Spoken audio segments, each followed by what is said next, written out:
What if I told you that everything you know about medieval marriage is wrong? What if the women you thought were powerless were actually the ones holding all the cards? In 1293, a man named Jaume de Montcaber paid 1,000 sous, equivalent to tens of thousands of dollars today, just for the privilege of marrying a woman named Maria. But here's the kicker. This wasn't unusual. This was business as usual in medieval Catalonia. For over 700 years, historians got it completely backwards.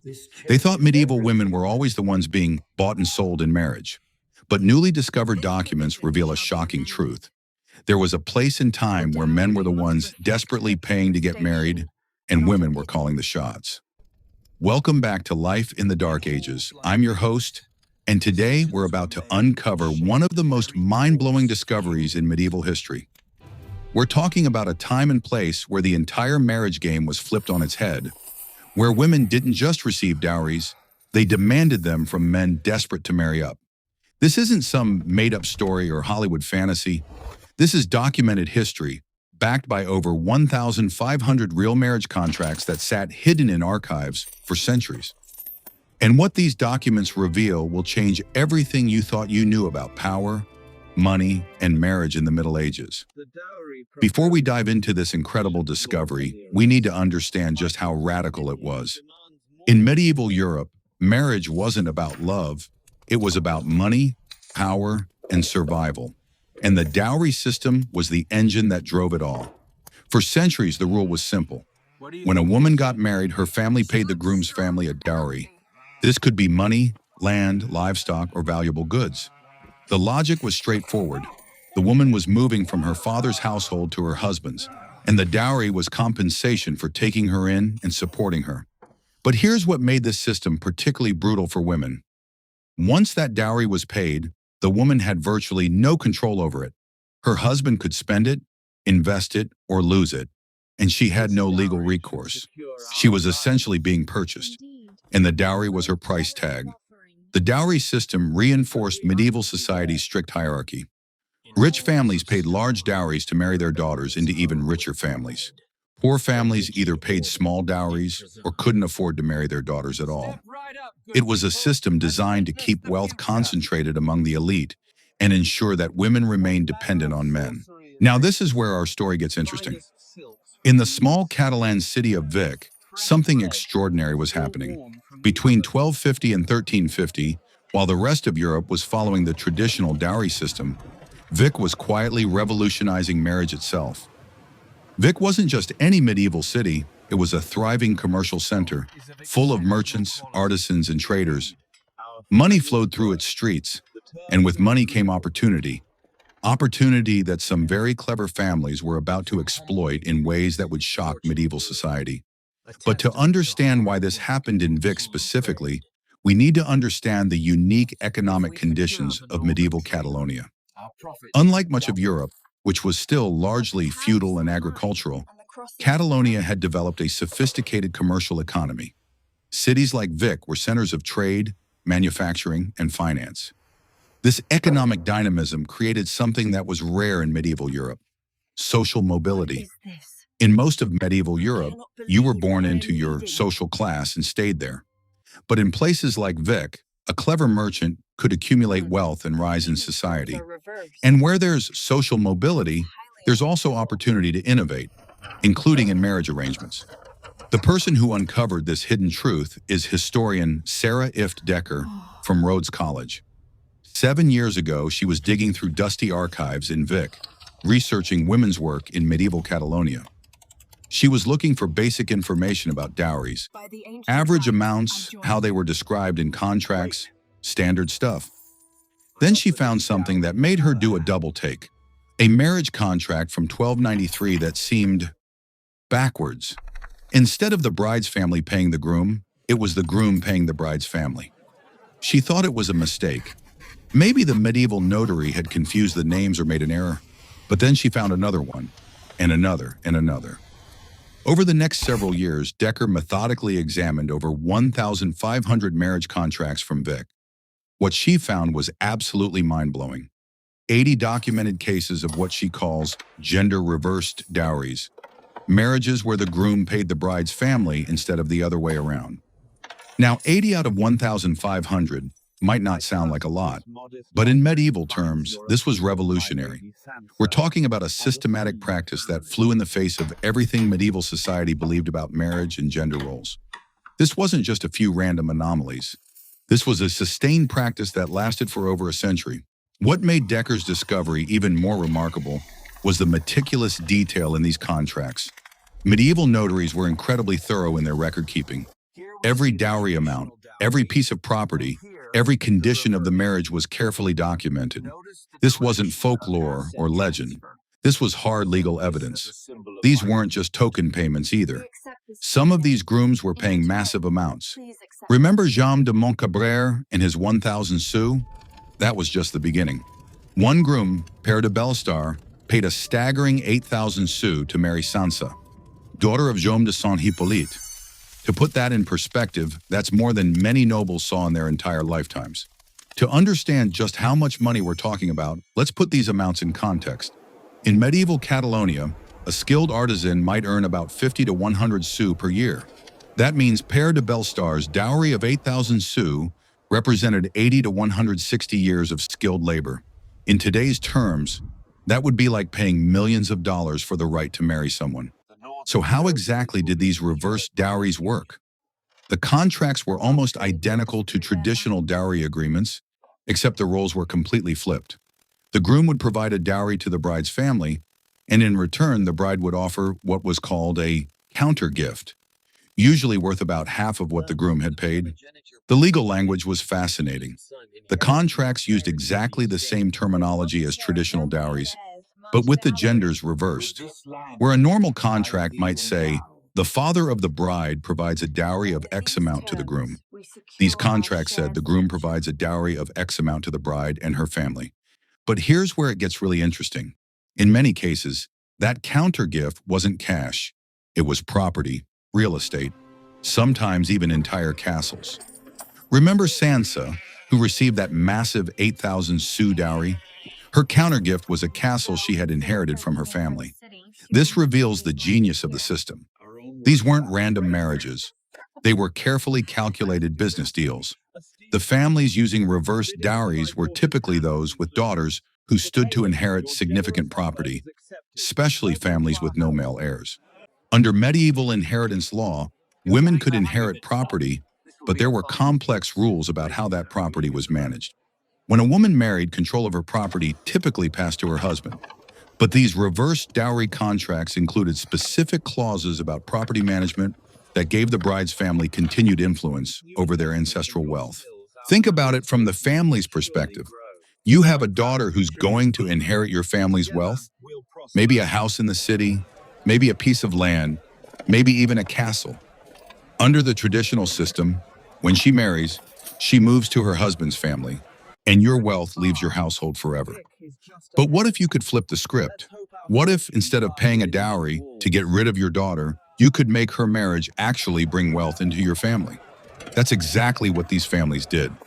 They essentially sold their daughter's inheritance to the highest bidder. But with a twist, the buyer had to join their family, not the other way around. The groom would move into the bride's family household, work in the family business, and help manage the family's affairs. This arrangement had several advantages. First, it kept the family's wealth and property within the family line. Second, it brought in fresh capital from the groom's dowry payment. Third, it provided the family with additional male labor and expertise to help manage their business interests. So who were the people participating in this revolutionary system? The patterns that emerge are absolutely fascinating and reveal a lot about medieval society. On the groom's side, these were typically men from outside Vic, newcomers to the city, or residents of nearby rural villages. They were ambitious, they had money, but they lacked something crucial: social connections and urban status. Many of these grooms were what we might call new money, successful farmers who had accumulated wealth, younger sons of rural noble families who had struck out on their own, or merchants who had made their fortune in trade but lacked the social connections to break into Vic's established merchant elite. Think about it. Vic was a thriving commercial center. Success wasn't just about having money. It was about being connected to the right merchant networks, the right artisan guilds, the right families. These reverse dowries were essentially a way for outsiders to buy their way into Vic's elite circles. The groom's payment wasn't just about marrying a particular woman, it was about purchasing access to an entire social and economic network. By joining an established Vic family, the groom gained instant credibility, business contacts, and social standing that would have taken decades to build on his own. On the bride's side, these were families with significant wealth but a particular problem. They had daughters who would inherit, but no sons to carry on the family name and manage the family business. These families needed to find a way to keep their wealth within their household while also securing their daughter's future. Many of these families were what we might call old money, established merchant families, minor nobility, or wealthy artisan dynasties that had been in Vic for generations. They had valuable property, established businesses, and good reputations, but they faced the problem of their family line ending with a daughter. But here's where the story gets complicated. While these arrangements seemed to give women more power on paper, the reality was more nuanced.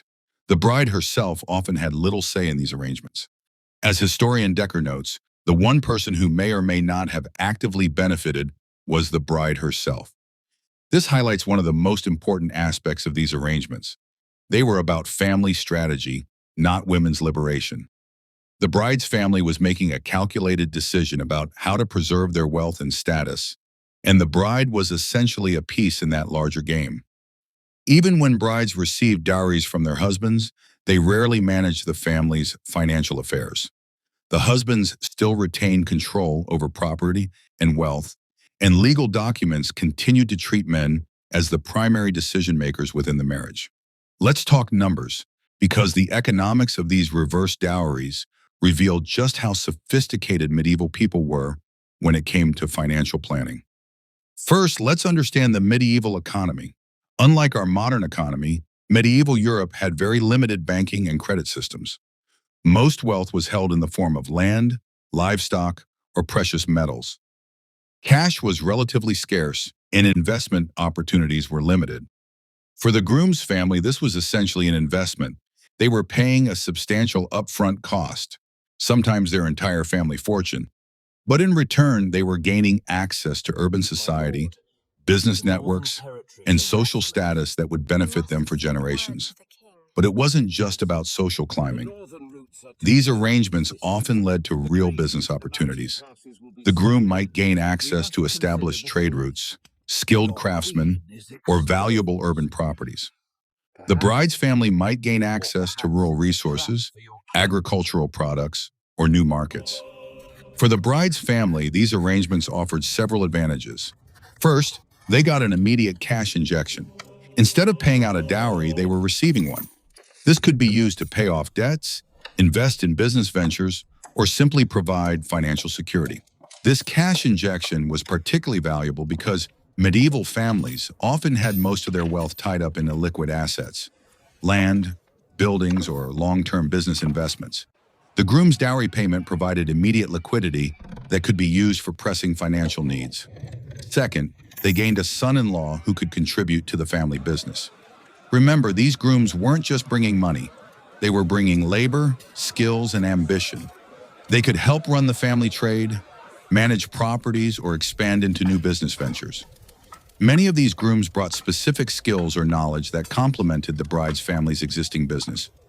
A rural groom might bring agricultural expertise to an urban merchant family, or a groom from another city might bring knowledge of new markets or trading opportunities. Third, and perhaps most importantly, they solved the inheritance problem. Instead of watching their family wealth leave with their daughter, they could keep it within the household while still ensuring their daughter was married and provided for.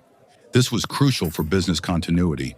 Medieval businesses were typically family enterprises that depended on personal relationships and reputation. By keeping the family business within the family line, these arrangements ensured that generations of investment in relationships and reputation weren't lost. The amounts involved were substantial. That 8,000 sou dowry we mentioned earlier, in today's money, that would be equivalent to hundreds of thousands of dollars. These weren't small transactions. They were major financial undertakings that could make or break families. And because these arrangements diverged from standard practice, the negotiations were likely intense. As Decker notes, there probably would have been a higher bar in negotiations to ensure that everyone involved benefited. These weren't casual arrangements. They were carefully crafted deals that required everyone to win. But these reverse dowries weren't just about money, they were about something even more valuable in medieval society: status and power. And the social dynamics they created were absolutely fascinating. In medieval society, social status was everything. It determined where you could live, who you could marry, what occupations you could pursue, and even what clothes you could wear. Social mobility was extremely limited, and most people died in the same social class they were born into. The reverse dowry system created a unique pathway for social advancement. Wealthy but low-status men could essentially purchase their way into the urban elite. But this wasn't just about buying a title. It was about gaining acceptance into a complex social network. These marriages created new family alliances that could have political and economic implications for generations. The groom's family gained connections to Vic's established merchant elite, while the bride's family gained connections to rural landowners or successful newcomers. The social benefits extended beyond the immediate families. The groom might gain access to important guilds or professional associations that were previously closed to him. The bride's family might gain access to new markets or business opportunities through the groom's existing connections. But what about the women themselves? This is where the story becomes more complex. While these arrangements might seem to give women more power, after all, they were the ones being purchased rather than sold, the reality was more nuanced. In most cases, the bride had little say in these arrangements. Medieval women, regardless of their family's wealth, had limited legal rights and were expected to defer to their male relatives in matters of marriage. The decision to seek a reverse dowry was typically made by the bride's father or male guardian. However, women from families that used reverse dowries may have had slightly more leverage than typical medieval brides. Because their inheritance was central to the arrangement, they might have had more influence over the choice of groom or the terms of the marriage contract. Some of these women may have played active roles in managing their family's business interests after marriage. While they didn't have formal legal control, they might have had informal influence over business decisions and family strategy. So if this system was so successful, why did it disappear? The practice of reverse dowries began to decline by the mid-14th century, and several factors contributed to its demise. First, and most dramatically, the Black Death hit Europe in 1347, fundamentally disrupting medieval society. The plague killed an estimated one-third of Europe's population, completely restructuring the economy and social order. Many of the families who had participated in reverse dowries simply didn't survive. The plague's impact went beyond simple mortality. It disrupted trade networks, destroyed established businesses, and created massive social upheaval. The carefully constructed social and economic relationships that had made reverse dowries possible were simply swept away. Second, as medieval society evolved, legal and social systems became more standardized. The flexibility that had allowed Vic's innovative marriage arrangements began to disappear as more rigid legal frameworks were established. The late medieval period saw the rise of more centralized governments and standardized legal systems. Local variations in marriage law and custom were gradually eliminated in favor of uniform practices that could be applied across larger territories. Third, changing attitudes toward women's roles may have played a part. While the reverse dowry system had given some women more theoretical power, it had also highlighted the contradictions in medieval gender roles. As society moved toward more defined gender expectations, these flexible arrangements became less acceptable. Religious authorities, who had always been somewhat suspicious of arrangements that deviated from traditional marriage patterns, may have become more vocal in their opposition to reverse dowries. The church preferred marriages that reinforced traditional gender roles and family structures. Finally, the administrative and legal costs of these complex arrangements may have become prohibitive. As bureaucracy grew more complex, it became easier and cheaper to simply follow traditional dowry practices rather than negotiating these intricate, reversed agreements. The changing medieval economy may have also reduced the need for these arrangements. As new forms of business organization emerged and social mobility increased through other means, the unique advantages of reverse dowries may have become less compelling. So what does this remarkable discovery teach us about medieval society and about history itself? First, it reminds us that medieval people were far more innovative and flexible than we often give them credit for. They weren't blindly following tradition. They were creative problem solvers who found ways to work within legal and social systems to achieve their goals. The families who used reverse dowries were essentially entrepreneurs, finding innovative solutions to complex problems. They saw opportunities where others saw only obstacles, and they were willing to challenge social conventions to achieve their objectives. Second, it complicates our understanding of women's roles in medieval society. While women in Vic may not have had full control over these arrangements, the very existence of reverse dowries shows that female inheritance and women's economic value were recognized and leveraged in sophisticated ways. This doesn't mean that medieval women were liberated or equal to men, but it does suggest that their economic and social value was more complex than we often assume. Women weren't just passive victims of medieval patriarchy either. They were active participants in complex family and economic strategies. Third, it reveals the complex dynamics of social mobility in medieval society. These arrangements weren't just about money. They were about creating pathways for ambitious individuals to rise in society while allowing established families to maintain their wealth and status. The reverse dowry system created a form of meritocracy where wealthy but low-status individuals could advance based on their economic success rather than their birth. This challenges the common assumption that medieval society was completely rigid and hierarchical. Finally, this discovery demonstrates the importance of archival research and the dangers of making assumptions about the past. For centuries, historians assumed that dowries always flowed from bride to groom. It took careful examination of primary sources to reveal that this wasn't always the case. How many other assumptions about medieval society are waiting to be challenged by careful research? How many other innovative practices have been overlooked because they didn't fit our preconceptions about the past? As Sarah Ifft Decker notes, this case can expand our understanding of what the financial exchanges around marriage accomplish in the context of medieval gender dynamics. It reminds us that the past is often more complex and surprising than we imagine. The story of reverse dowries also offers lessons for our own time. It shows us that even within restrictive social systems, creative individuals can find ways to achieve their goals. It demonstrates that economic innovation often comes from the margins, from people who are willing to challenge conventional wisdom. The story of reverse dowries in medieval Vic is more than just a historical curiosity. It's a window into a world where people found creative solutions to complex problems, where social conventions could be bent and reshaped, and where economic opportunity could create unexpected forms of power. Today, historians like Sarah Ifft Decker continue to uncover these hidden stories, reminding us that history is full of surprises. Who knows what other assumptions about the past are waiting to be challenged by careful research and fresh perspectives? This research also highlights the importance of studying primary sources, the actual documents and records left behind by medieval people. These sources can tell us things that no amount of theorizing or assumption-making can reveal. And perhaps most importantly, this discovery reminds us that human creativity and innovation aren't modern inventions. People have always found ways to adapt, to solve problems, and to create opportunities for themselves and their families, even within restrictive social systems.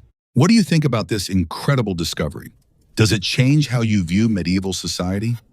Were you surprised to learn about these gender-reverse dowries? Let me know in the comments below.